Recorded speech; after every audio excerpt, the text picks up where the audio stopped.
नमस्कार, स्वागत है आप सभी का। आप देख रहे हैं खबर दोपहर। मैं हूं प्रीति सिंह। शुरुआत मुख्य समाचारों के साथ।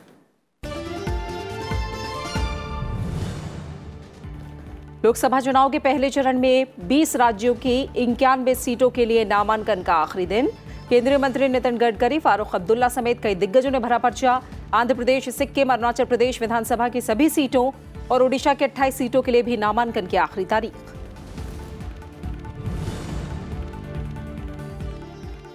वीवीपैट मामले में सुप्रीम कोर्ट ने चुनाव आयोग से 28 मार्च तक मांगा जवाब। विपक्षी दलों की 50% ईवीएम वोटों का मिलान वीवीपैट से कराने की मांग। 1 अप्रैल को अगली सुनवाई।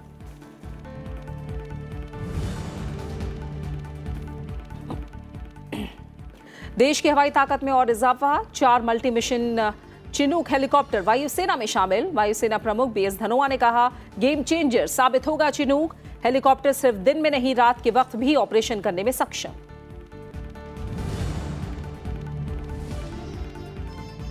तीन देशों की यात्रा के पहले चरण में राष्ट्रपति रामनाथ कोविंद क्रोएशिया रवाना। द्विपक्षीय संबंधों की मजबूती पर होगा जोर। बोलीविया और चिली का भी करेंगे दौरा।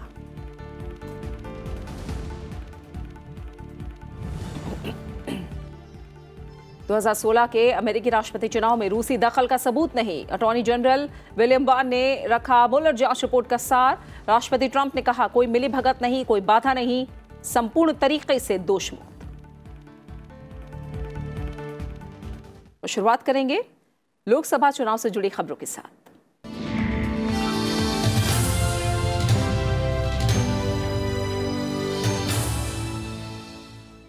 लोकसभा चुनाव के लिए 11 अप्रैल को होने वाले प्रथम चरण के मतदान के लिए नामांकन का आज आखिरी दिन है। इस चरण में 20 राज्यों की 91 लोकसभा सीटों पर मतदान होना है। नामांकन पत्रों की जांच 26 मार्च को होगी। 28 मार्च नामांकन वापसी की आखिरी तारीख है। पहले चरण में 11 अप्रैल को 20 राज्यों की 91 सीटों पर मतदान होगा। जिन सीटों पर पहले चरण के दौरान वोटिंग होगी उनमें आंध्र प्रदेश की 25, तेलंगाना की 17, उत्तर प्रदेश की 8, महाराष्ट्र की 7, असम की 5, बिहार और ओडिशा की 4-4, अरुणाचल प्रदेश, पश्चिम बंगाल, जम्मू कश्मीर और मेघालय की 2-2 सीटें, मिजोरम, नागालैंड, सिक्किम, छत्तीसगढ़, त्रिपुरा, अंडमान निकोबार और लक्षद्वीप की 1-1 सीट शामिल है। 7 चरणों में देश भर की लोकसभा सीटों पर वोट डाले जाएंगे। नतीजों का ऐलान 23 मई को होगा। इसके अलावा आंध्र प्रदेश विधानसभा की सभी 175, अरुणाचल प्रदेश की सभी 60, सिक्किम की सभी 32 और ओडिशा की 147 में से 28 विधानसभा सीटों के लिए पहले चरण में 11 अप्रैल को मतदान होना है। इन सीटों के लिए भी नामांकन का आज आखिरी दिन है। और पहले चरण के लिए आज कई दिग्गजों ने नामांकन दाखिल किया। केंद्रीय मंत्री और बीजेपी के उम्मीदवार नितिन गडकरी ने नागपुर लोकसभा सीट से अपना पर्चा दाखिल किया। वहीं नेशनल कॉन्फ्रेंस नेता फारूक अब्दुल्ला ने श्रीनगर सीट से नामांकन भरा।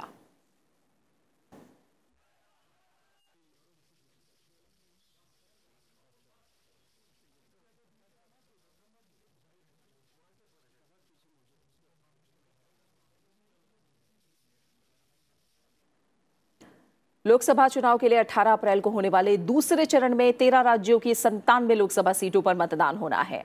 इन सीटों पर नामांकन दाखिल करने की आखिरी तारीख 26 मार्च होगी। नामांकन पत्रों की जांच अगले दिन यानी 27 मार्च को होगी। 29 मार्च नामांकन वापसी की आखिरी तारीख होगी, जबकि वोटों की गिनती 23 मई को होगी।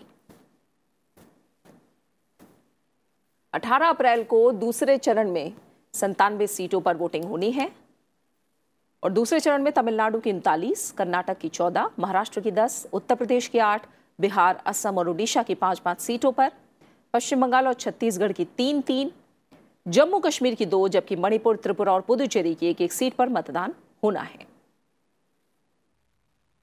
वहीं ओडिशा विधानसभा के दूसरे चरण की 35 सीटों के लिए भी कल तक नामांकन दाखिल किए जा सकेंगे। वीवीपैट मामले में विपक्षी दलों की याचिका पर सुप्रीम कोर्ट ने चुनाव आयोग से 28 मार्च तक जवाब मांगा है। विपक्षी दलों की याचिका पर सुनवाई करते हुए सुप्रीम कोर्ट ने चुनाव आयोग से कहा है कि क्या वो वर्तमान में हर विधानसभा क्षेत्र में वीवीपैट सैंपल सर्वे को बढ़ा सकता है और इसके लिए 28 मार्च तक जवाब देने का निर्देश दिया है। विपक्षी दलों की मांग है कि एक से अधिक वीवीपैट के सैंपल सर्वे लिए जाएं। फिलहाल एक विधानसभा क्षेत्र से एक वीवीपैट की पर्चियों की मिलान किया जाता है।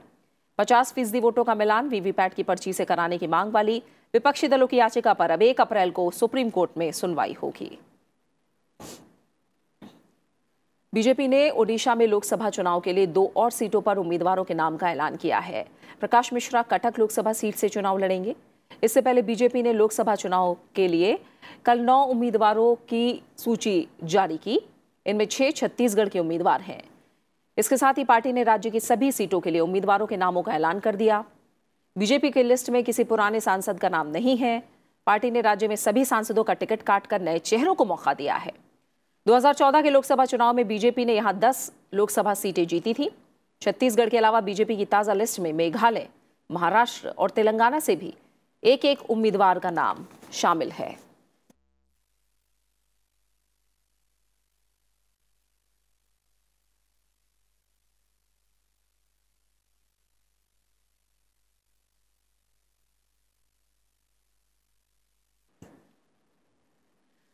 लोकसभा चुनाव के लिए कांग्रेस की तरफ से कल प्रत्याशियों की 9वीं सूची जारी की गई। सूची में पार्टी की ओर से 10 प्रत्याशियों के नामों की घोषणा की गई है। लिस्ट में महाराष्ट्र की 4 लोकसभा सीट, बिहार की 3, तमिलनाडु, कर्नाटक और जम्मू कश्मीर की एक लोकसभा सीट के लिए उम्मीदवारों के नाम शामिल हैं।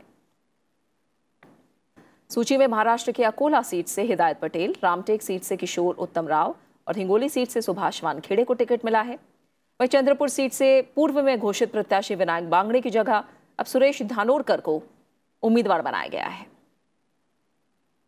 पार्टी की 9वीं सूची में बिहार की कटिहार सीट से पूर्व केंद्रीय मंत्री तारिक अनवर को प्रत्याशी बनाया गया है। इसके अलावा बिहार की ही किशनगंज सीट से मोहम्मद जावेद और पूर्णिया सीट से उदय सिंह को टिकट मिला है। कर्नाटक की बेंगलुरु साउथ सीट पर कांग्रेस नेता BK हरिप्रसाद और जम्मू कश्मीर की बारामूला सीट पर हाजी फारूक मीर को टिकट मिला है। लिस्ट में कार्ति चिदम्बरम को शिवगंगा सीट से टिकट दिया गया है। बिहार में महागठबंधन में सीट नहीं मिलने से नाराज CPI ने कुछ सीटों पर अपना उम्मीदवार उतारने का फैसला किया है। जवाहरलाल नेहरू विश्वविद्यालय के पूर्व अध्यक्ष कन्हैया कुमार बेगूसराय से CPI के उम्मीदवार होंगे। इस सीट से उनका मुकाबला केंद्रीय मंत्री और बीजेपी नेता गिरिराज सिंह से होगा। CPI ने इसके अलावा खड़गिया, मधुबनी और मोतिहारी सीट पर भी चुनाव लड़ने का फैसला किया है। दूसरी तरफ CPI ML आरा, सिवान, कराकट और जहानाबाद सीट पर उम्मीदवार खड़ा करेगी। वहीं झारखंड में कल विपक्षी दलों के गठबंधन पर आखिरी मुहर लग गई। यहां कांग्रेस, झारखंड मुक्ति मोर्चा और झारखंड विकास मोर्चा मिलकर राज्य की 14 में से 13 लोकसभा सीटों पर चुनाव लड़ेंगे। कांग्रेस राज्य की 7 लोकसभा सीटों पर चुनाव लड़ेगी। JMM 4 और झारखंड विकास मोर्चा 2 सीटों पर अपने उम्मीदवार उतारेंगे। गठबंधन में पलामू लोकसभा सीट RJD के लिए छोड़ी गई है। 2014 में बीजेपी ने झारखंड में 14 में से 12 सीटें जीती थी और बाकी 2 सीटें मुख्य विपक्षी झारखंड मुक्ति मोर्चा की झोली में गई थी। इस बार झारखंड की 14 लोकसभा सीटों के लिए 4 चरणों में चुनाव होने हैं। कांग्रेस 7 सीटों पर चुनाव लड़ेगी। झारखंड मुक्ति मोर्चा 4 सीटों पर चुनाव लड़ेगी। झारखंड विकास मोर्चा 2 सीटों पर चुनाव लड़ेंगी और राजद के लिए थोड़ी सी अभी जो आप लोग भी सवाल करेंगे, जो मुझे पता है कि राजद के लोग अभी तैयार नहीं हुए हैं, उस पर चर्चा चल रही है। कांग्रेस के लोग इसका प्रयास कर रहे हैं और उनके लिए पलामू सीट को कांग्रेस ने सहमति बनाई है कि उनके लिए पलामू सीट छोड़ा जाए और वो उनके खाते में दिया जाए। और सीटों के कौन कौन सीटें हैं वो भी आपको बता दिया गया। रांची, खूंटी, लोहरदगा, पश्चिमी सिंहभूम, हजारीबाग, धनबाद, चतरा में कांग्रेस के प्रत्याशी होंगे। दुमका, राजमहल, गिरिडीह, जमशेदपुर में झारखंड मुक्ति मोर्चा के प्रत्याशी होंगे। समाजवादी पार्टी ने लोकसभा चुनाव के लिए स्टार प्रचारकों की लिस्ट में पार्टी के संस्थापक मुलायम सिंह यादव का नाम शामिल कर लिया है। रविवार को जारी लिस्ट में मुलायम सिंह का नाम नहीं होने की वजह से पार्टी को काफी आलोचना का सामना करना पड़ा, जिसके बाद भूल सुधार करते हुए संशोधित लिस्ट में उनका नाम सबसे ऊपर शामिल किया गया। समाजवादी पार्टी के संस्थापक मुलायम सिंह यादव को मैनपुरी से उम्मीदवार बनाया गया है। रविवार को प्रदेश की 2 अहम सीटों पर कैंडिडेट भी घोषित किए गए हैं। पिछले चुनाव में मुलायम सिंह यादव की सीट रही आजमगढ़ से अब उनके बेटे और पार्टी अध्यक्ष अखिलेश यादव चुनाव मैदान में उतर रहे हैं, जबकि रामपुर से पार्टी के नेता आजम खान लड़ेंगे। समाजवादी पार्टी ने लोकसभा चुनाव के लिए जारी स्टार प्रचारकों की सूची में अखिलेश यादव, डिंपल यादव, आजम खान, जया बच्चन और रामगोपाल यादव समेत कई अन्य नेताओं के नाम भी शामिल हैं। पार्टी ने 40 स्टार प्रचारकों की सूची जारी की है। पश्चिम बंगाल में राजनीतिक आधार मजबूत करने की कोशिश में जुटी बीजेपी को रविवार को गोरखा जनमुक्ति मोर्चा और गोरखा नेशनल लिबरेशन फ्रंट ने अपना समर्थन देने का ऐलान किया है।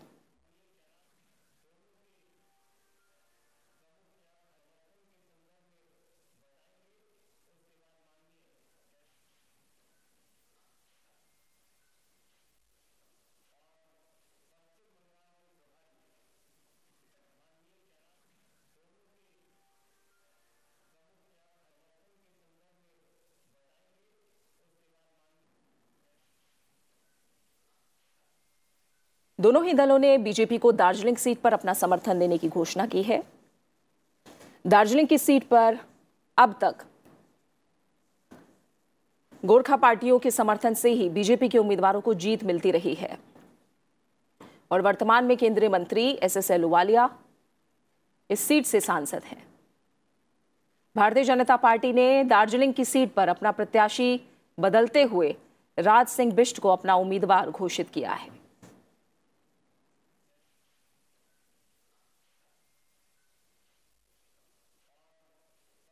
की बची हुई सीटों पर उम्मीदवारों की लगातार हो रही घोषणा के बीच सभी पार्टियों ने चुनाव प्रचार में ताकत झोंकना शुरू कर दिया है। विजय संकल्प सभा के साथ बीजेपी ने कल से देश भर में लोकसभा के लिए प्रचार अभियान का शंखनाद कर दिया। बीजेपी के राष्ट्रीय अध्यक्ष अमित शाह ने कल आगरा में विजय संकल्प रैली के साथ पार्टी के प्रचार अभियान की शुरुआत की। अमित शाह ने आगरा के कॉलेज मैदान में विजय संकल्प सभा को संबोधित किया। उन्होंने कहा कि ये चुनाव विकास बनाम भ्रष्टाचार का है। एक और नरेंद्र मोदी देश का विकास के लिए आगे बढ़े और दूसरी ओर ये गठबंधन भ्रष्टाचार और सत्ता के स्वार्थ का है। उनको पूछते चुनाव कहां से लड़ोगे, कहते चुनाव नहीं लड़ेंगे। राज ठाकरे चाहते हैं मोदी जी को हटाया जाए, कहते पूछते चुनाव कहां से लड़ोगे, तो के चुनाव नहीं लड़ते हैं। चंद्रा बाबू जी को पूछते चुनाव कहां से लड़ोगे लोकसभा का, कहते नहीं लड़ेंगे। ममता बनर्जी को पूछते चुनाव लोकसभा से कहां से लड़ोगे, कहते हैं नहीं लड़ेंगे। स्टालिन जी को पूछते चुनाव कहां से लड़ोगे, कहते हैं नहीं लड़ते हैं। चुनाव लड़ना नहीं है और मोदी जी को हटाने के स्वप्न एक गठबंधन वाले का देख रहे हैं। मित्रों, मुझे बताइए, एक और मोदी जी और तीसरी ओर इस सत्ता और स्वार्थ के लिए इकट्ठा हुआ एक गठबंधन है और एक गठबंधन इस देश का भला नहीं कर सकता। केंद्रीय मंत्री सुषमा स्वराज ने कहा है कि नरेंद्र मोदी सरकार ने अपने कार्यकाल के दौरान राष्ट्रीय सुरक्षा, देश के विकास और जन कल्याण के लिए काम किया। लोकसभा चुनाव के लिए नोएडा में बीजेपी की विजय संकल्प सभा को संबोधित करते हुए सुषमा स्वराज ने कहा कि लोकतंत्र में जवाबदेही का सिद्धांत होता है। इसका मतलब है कि जब आप लोगों के बीच वोट मांगने जाते हैं तो आप उनसे कुछ वादे करते हैं। जब आप दोबारा उनके पास जाते हैं तो आपको उनसे किए गए वादों का हिसाब देना होता है। उन्होंने कहा कि किसी भी सरकार के काम का मूल्यांकन करने के लिए 3 महत्वपूर्ण पहलुओं, राष्ट्रीय सुरक्षा, देश का विकास और जन कल्याण के प्रति प्रतिबद्धता को देखना चाहिए। जब उरी का आतंकी हमला हुआ तो सर्जिकल स्ट्राइक के द्वारा, और जब पुलवामा का आतंकी हमला हुआ तो एयर स्ट्राइक के द्वारा पाकिस्तान को करारा जवाब देने का काम भारत ने किया।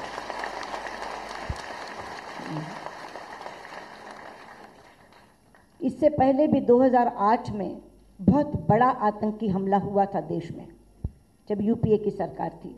मुंबई टेरर अटैक, मुंबई का आतंकी हमला, 166 लोग शहीद हुए थे उसमें। 140 भारतीय थे और 26 लोग 14 अलग अलग देशों से संबंधित थे। इसलिए वो घटना भारत पर आतंकी हमले की न होकर के अंतर्राष्ट्रीय स्तर की बन गई थी। अगर उस समय की सरकार इस सूत्र को पकड़कर पूरे अंतर्राष्ट्रीय जगत में पाकिस्तान के खिलाफ एक माहौल बनाना चाहती तो बना सकती थी। इस बीच बीजू जनता दल के नेता और राज्य के मुख्यमंत्री नवीन पटनायक ने कल नयागढ़ से चुनाव प्रचार की शुरुआत की। इस मौके पर उन्होंने कहा कि ओडिशा में बीजू जनता दल सभी 21 लोकसभा सीटों में से 21 लोकसभा सीटों में जीत हासिल करेगी। केंद्र में सरकार बनाने में अहम भूमिका भी निभाएगी। पहली चुनावी सभा को संबोधित करते हुए उन्होंने कहा कि बीजू जनता दल ने महिलाओं के लिए चुनाव में 33% सीट के आरक्षण दिया है। महिलाओं का विकास होने से देश का विकास होगा।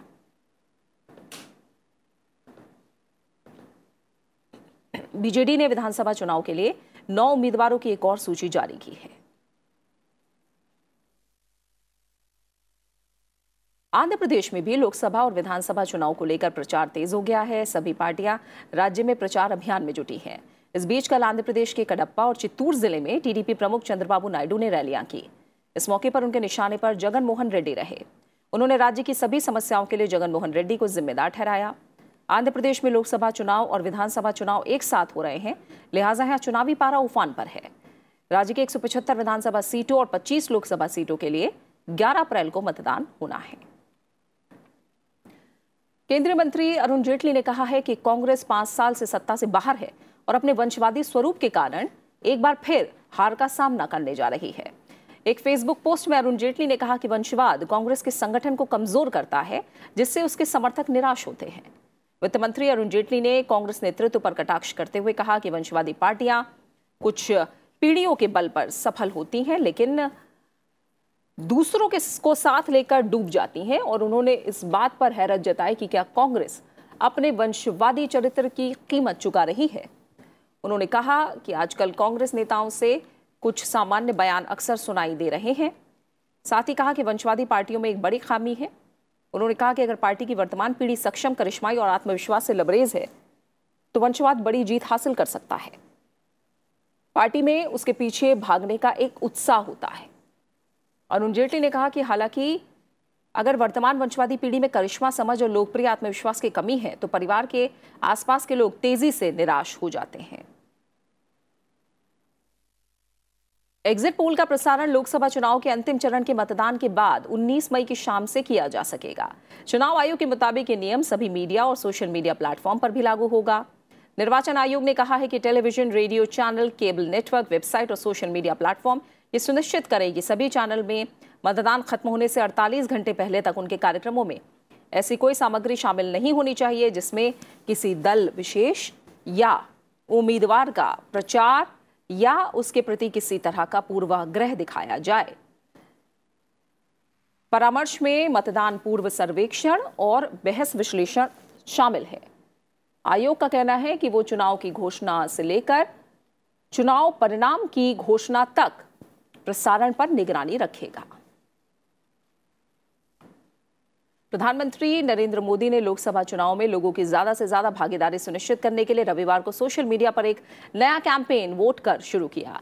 उन्होंने ट्वीट करके देशवासियों से मतदान में बढ़ चढ़कर हिस्सा लेने की अपील की। साथ ही विभिन्न क्षेत्रों के दिग्गजों से लोगों को मतदान का महत्व समझाने और उन्हें ज्यादा से ज्यादा मतदान के लिए प्रोत्साहित करने का भी अनुरोध किया। प्रधानमंत्री ने कहा कि लोग ये सुनिश्चित करें कि उनके परिजन, मित्रगण मतदान में बढ़ चढ़कर हिस्सा लें। उन्होंने ये भी कहा कि लोगों से ऐसा करने से देश के भविष्य पर सकारात्मक असर पड़ेगा।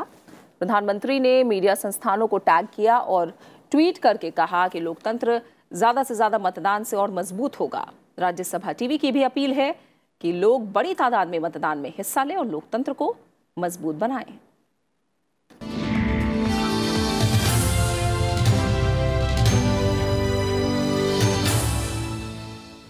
और अब बात कुछ और अहम खबरों की। वायुसेना के बेड़े में अमेरिकी कंपनी बोइंग के बनाए चिनूक हेवी लिफ्ट हेलीकॉप्टर शामिल हो गए हैं। हेलीकॉप्टर के वायुसेना में शामिल होने से सीमा पर एयरफोर्स को और ताकत मिलेगी। मल्टी मिशन वाले चिनूक हेलीकॉप्टर को शामिल किए जाने के बाद चंडीगढ़ स्थित भारतीय वायुसेना स्टेशन में चीफ मार्शल BS धनोआ ने कहा कि चिनूक हेलीकॉप्टर सिर्फ दिन में नहीं बल्कि रात के वक्त भी सैन्य ऑपरेशन कर सकता है। चिनूक का शामिल होना भी उसी तरह गेम चेंजर साबित होगा जैसे लड़ाकू विमानों की फ्लीट में राफेल का शामिल होना होगा। चंडीगढ़ में समारोह में air chief marshal BS Dhanoa ने कहा कि देश के सामने कई सुरक्षा चुनौतियां हैं। चिनूक एक एडवांस मल्टी मिशन हेलीकॉप्टर है जो वायुसेना को बेजोड़ सामरिक महत्व के हेवी लिफ्ट क्षमता प्रदान करेगा। ये मानवीय सहायता और लड़ाकू भूमिका में काम आएगा। ऊंचाई वाले इलाकों में भारी वजन के सैनिक साजो सामान के परिवहन में भी इस हेलीकॉप्टर की अहम भूमिका होगी। The Chinook with a service ceiling of 20,000 feet will redefine heli lift not just in operations such as inter-valley troop transportation, transport of artillery guns and other heavy loads for the Border Roads Organization in the undersung role, but also in humanitarian assistance and disaster relief to far-flung crisis-hit areas. The aircraft is all-weather capable and the state-of-art night vision goggles will permit all roles even by night. We have procured the Chinook with certain India-specific enhancements to increase the flexibility of the platform across the entire spectrum of heli-lift operations, including search and rescue and air ambulance roles. Thus, this helicopter is not only with the Air Force but the military role, it's a national asset. The hallmark of the IAF is its professionalism and the existing experience of aircrew in operating medium and heavy lift aircraft. I'm confident with this will rapidly operationalize the aircraft in its envisaged roles to fully exploit the potential of this very capable platforms that will be a game changer in our heli operations.